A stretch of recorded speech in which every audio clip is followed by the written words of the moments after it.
This story happened like 10 years ago, but I still remember it as if it were today. It was me, my sister Shay, and her 3-year-old daughter, Dia. It was October, and we had all bought tickets for this haunted attraction called Hillside Brook. I don't think it exists anymore, but it was a place where they did haunted hayrides, played live music, had bonfires, and other haunted attractions. And for reference, I am a female. Well, we didn't want to do anything too scary, on account that Dia was only 3, so we thought the haunted hayride would be fine for her. It was one of those big ones, where a tractor pulled you and like 50 other people around. It was about 5 p.m., and it was slowly becoming dark outside. We were all bundled up next to each other on the hayride because it was pretty cold out. The hayride would go through all these trails that they had set up. There were lights, props, and even characters who would run out of the woods and try to scare you. We were coming up to this windy part of the hayride. We were all looking at the display haunted houses they had put up along the trail when I see this girl running in the woods. I noticed her because I was on my guard to try and spot out the really scary parts and try and shield Dia so she didn't have nightmares. The girl who I saw running alongside us in the woods then started to scream. People on the hayride were all laughing and jumping around with that harmless scare fun you get at these attractions. The girl kept running when I saw her run onto the trail and grab the side of the hayride. People were all screaming and laughing, but I noticed this girl wasn't dressed up like some character or actor. She had on denim jeans and a white Nike hoodie. She grabbed onto the side of the hayride and started pulling herself up. The whole time she kept saying, "Please, help me, please." People started to realize that this girl wasn't a part of the attraction, and they helped her over the side of the hayride. She was pretty close to me, and I could overhear her saying, "He attacked me, please, he's coming for me." Just then, I saw someone else in the woods. He was watching the hayride go by as he peeked behind a tree, trying to stay hidden. We all caught up to the tractor driver to inform him that someone was in trouble and to take us back right now. I don't know the entire full story, but when we got back and everyone got off, I heard what the girl was telling staff members. She lived in the neighborhood right behind Hillside Brook. Her boyfriend had done some kind of drugs and started freaking out on her. He attacked her and was trying to hurt her with some kind of saw from his shed.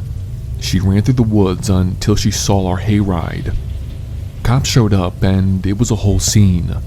I stayed behind to speak with one of the officers and let them know that I think I saw her boyfriend standing in the woods at one point. I don't know what happened to her or her boyfriend after that, but I did see her face briefly and how absolutely terrified she was. Like I said, I'm pretty sure that place has since been shut down, but I remember that night so clearly and still have nightmares about it. Thanks for listening.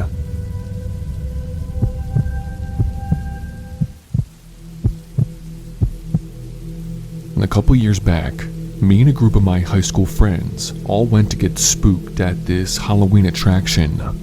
It was called Valley of Terror or something like that. Basically, it was your typical haunted attraction site. They had haunted corn mazes, scary walk-through haunted houses, crazy characters that pop up and scare you randomly, all that good stuff. Well, we waited in line for about an hour to get our tickets because it was that packed. The first ticket we bought was for the haunted house walkthrough. It was sort of set up like Bates Motel from Psycho, and you had to walk through the entire thing. It was me and all my friends, and I'll be the first to admit, none of us are brave. Like, we're the group of friends that will hold up the flow in the haunted attraction because we move so slow inside because of how scared we get. We were making our way through this haunted house, and we were all holding on to each other for dear life. And this one was pretty intense. There were strobe lights, it was really hard to see, and you would have actors screaming and jumping out at you randomly. We finally get to the end of it, and you sort of walk out this long hallway that leads to the exit. We were all still holding on to each other, not knowing if there would be one last jump scare before you exit, when something caught my eye. And it was a body laying on the floor off to the side a bit. You couldn't really see it, but the strobe lights momentarily flashed on it and I saw it. Now, throughout the whole attraction, there were dozens of bodies and props, but this one caught my eye because it just looked like some middle-aged man in normal fall clothing. We kept moving slowly towards the exit, and as we got closer to this body, I saw its eyes were open, but he wasn't moving. Just then, there was some actor who jumped out from the corner and scared the shit out of us, and we all ended up running out of the haunted house. I remember getting into the fresh air of the night and pondering how real that body looked, and why it wasn't dressed up like all the other props and actors. Well, get this. About a half an hour after I noticed that body, we saw cop cars and ambulances all pull up. There was an announcement on loudspeakers saying that the attraction was closed for the night and we all needed to go home. We come to find out, that body I saw in the haunted house was actually real. I had read in the reports that a man in his mid-40s had suffered a heart attack and collapsed on the floor. He died in that haunted house. I have nightmares about this still, because what a horrible way to spend your last moments on Earth, dying from a heart attack with monsters and characters screaming bloody murder in the dark. But yeah, that's my story of seeing a real dead body in a haunted attraction. Be safe this Halloween season, everyone.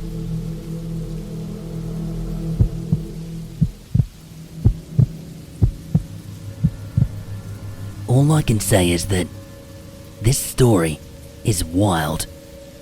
And to please be aware out there, you guys. Back in 2018, me and my friends went to this haunted attraction in Midwestern Pennsylvania. It was my boyfriend, me, and another couple, Beth and Cooper.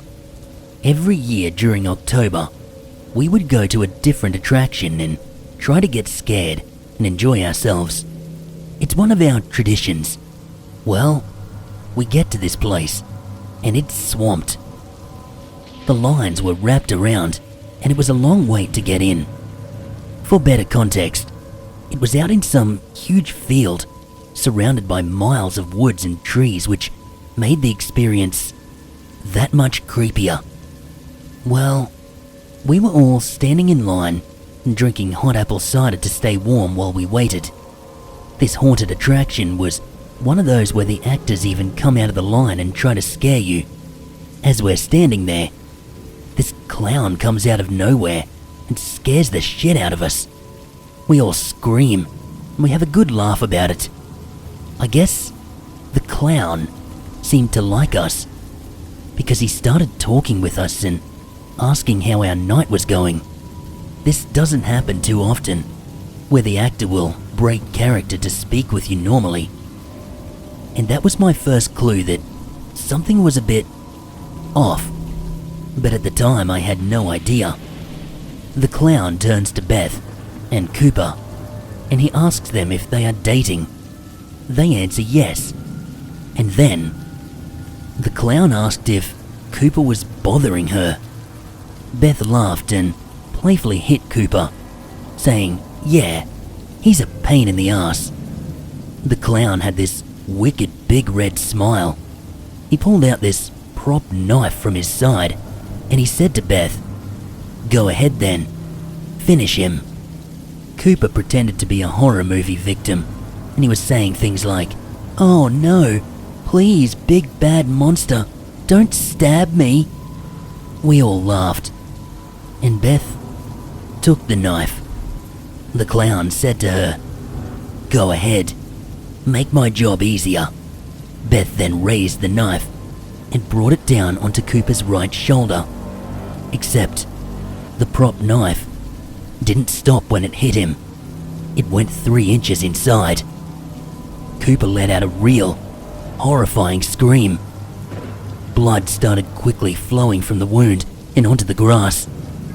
Beth dropped the knife, and it landed pretty hard.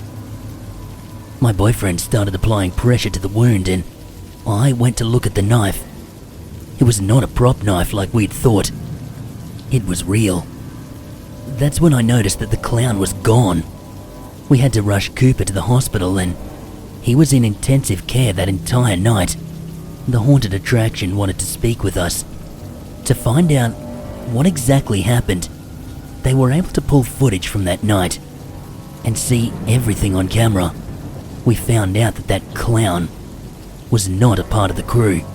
They have no idea who he was at all. Cooper has nerve damage now in his shoulder, and he's not able to lift it more than 75%. Beth was a mess too, because she was the one who unknowingly stabbed him with a real knife. What's so disturbing is that this clown was just some random guy who wanted people hurt. He used the guise of his costume to blend in. We all just assumed the knife was a prop because, well, that's what most of these actors use at haunted attractions. I can't even imagine if Beth were to have stabbed Cooper in the heart or the neck. If anyone is going to a haunted attraction this year, please be very, very careful. As for us, we're never going again.